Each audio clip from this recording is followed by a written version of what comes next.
What's the worst thing someone has ever done to you? My parents divorced when I was 7. My father had an affair.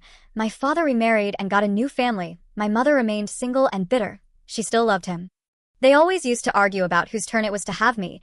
They were trying to spite each other, but the only thing that actually happened was that I realized neither of them must have loved me.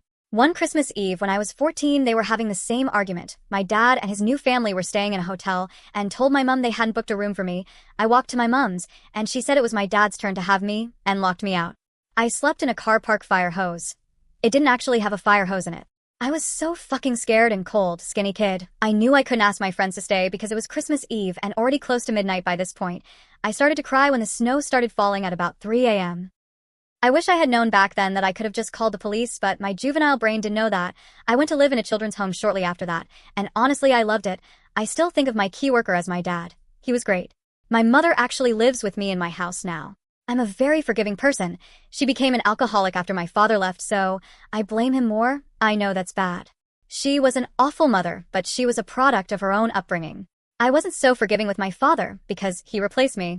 He tore me out of the children's home when I was 15 because he was embarrassed his daughter lived in a children's home. He did up homes for a living, like he went from living into a 1-bed apartment to a 5-bed townhouse because he could afford that now. He put me in a Harry Potter room. It was a 5-bedroom, and my step-siblings had massive rooms, despite me being older than them. Like if you walked into my room, it had a glass door, no privacy. You would bump your head.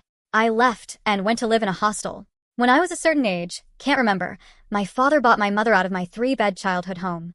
She bought a 1-bed flat. I was like, okay, guess I'm not welcome. I phoned up social services and put myself into care.